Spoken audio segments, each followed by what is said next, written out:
Judging others is obviously sinful, and even if it wasn't sinful, it's definitely hurtful towards others and also towards our own souls. I'm obviously not going to list out Bible verses that tell you that judging others is bad, because obviously it's horrible and it's bad for you and for the person you're judging. But in this video, I'm going to lay out a few things that we should do instead of judging. Let's start out with how we shouldn't judge others more than we pray for them. I actually heard this whenever Bryce Crawford was on Lecrae's The Deep End podcast. And honestly, I think it's so true, because when we see people like Adam22, like they were talking about, we can be so easily quick to judge, but we shouldn't judge others. Instead, we should pray for them. And it's the same for people with other political affiliations, denominations, religions, races, genders, different sin powers, and even the LGBT community. I mean, the list goes on. We should never see a Muslim and judge them for their religious belief. Instead, we should pray that God would open their eyes to the truth of Jesus. If someone sins differently than you do, don't judge them. That's God's job to judge them. Instead, pray that God would help work in their heart to remove that sin out of their heart. If someone else is a Catholic and you're a Protestant, or vice versa, we shouldn't judge them for differing beliefs, but we should just pray for unity, and that if their faith isn't genuine, that God would work in their heart to cultivate genuine faith in their heart. The list goes on. If it's a big enough issue to judge someone on, then it's a big enough issue to pray for them about, if you know what I'm saying. Don't judge others, instead pray for them. You gain absolutely nothing by judging others, and they gain nothing either. Instead, what you should do is pray for them and let the problem go into God's hands. And we also shouldn't be judging other Christians in such a way that it becomes more about being right than instead of finding the truth. And also, most importantly, in such a way that it distracts us from our mission. Jesus said, go and make disciples, not go and prove the pro-life wrong, the pro-choice wrong, the Catholics wrong, the Orthodox wrong. We go prove that pro-LGBT wrong, go prove the anti-LGBT wrong. Jesus never said any of those things. Jesus never said, go and prove those people wrong. Jesus said, go and make disciples. We've been given the mission to spread the gospel, and these small differences can distract us so much from that mission. We shouldn't spend the limited time that we have on earth trying to prove other Christians wrong. When we divide based on these issues, Satan is just sitting in hell cackling. He wants us to be divided so that people don't hear the gospel, because we're so distracted arguing that we don't spread it to the nations. Instead of preaching, we're just wasting time yapping about stupid issues that don't matter in the grand scheme of eternity. Be united under God instead of being split based on a few issues. I'm not saying that there can't be multiple denominations. Of course, there are differing beliefs. But what I am saying is that we shouldn't be divided so much so on those issues that we try to prove others wrong instead of spreading the gospel and being united under God.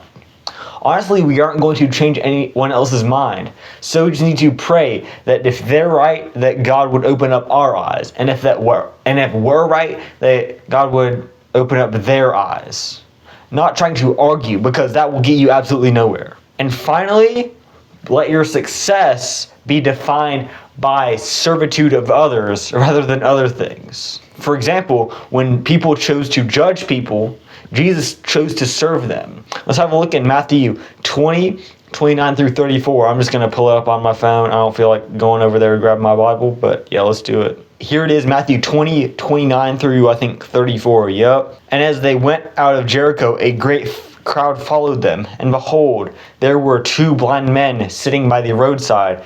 And when they heard that Jesus was passing by, they cried out, Lord, have mercy on us, Son of David.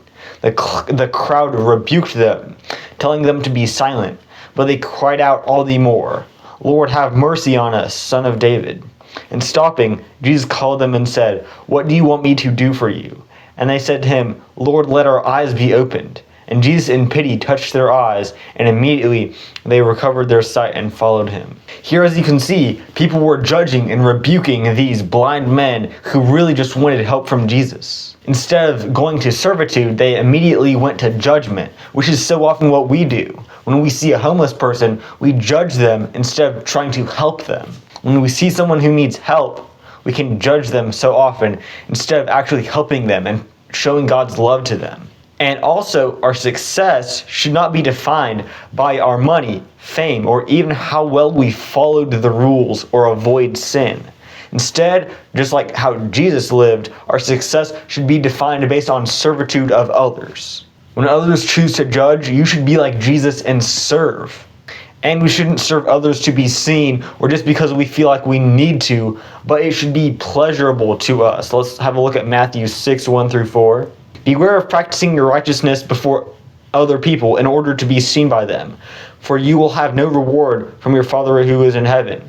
Thus, when you give to the needy, sound no trumpet before you, as the hypocrites do in the synagogues and in the streets, that they may be praised by others. Truly I say to you, they have received their reward. But when you give to the needy, do not let your left hand know what your right hand is doing, so that your giving may be in secret, and your Father who sees in secret will reward you. Right there it tells us, bro, we should not be giving to others or helping others or serving others based on obligation. I think some other Bible verse talks about giving out of obligation, which is not a good thing. And also not to be seen like the Pharisees, or wait, what was it? Yeah, these hypocrites that he's talking about. So to wrap that little point up, serving others should just be our definition of success. Nothing else should define our success. So in conclusion, whenever we feel the impulse, the desire to judge others, we should instead pray for them. And we should stop judging other Christians and trying to prove others wrong based on small denomination issues and divides, and instead spread the gospel. Take your focus off of proving others wrong and focus instead on spreading the gospel, because that's what's important. And finally, serve others and let your servitude of others define your success. Find your success in how well you served others, how well you spread the gospel to others, helping them to come to know Jesus, instead of having other things define your success. And especially when others are quick to judge, you should be quick to serve people. Hope you enjoyed this video. Hope you learned something from it. And if you have any feedback on this video, feel free to drop it in the comments. I read every single comment just because I'm a smaller channel. And with that, peace out and God bless.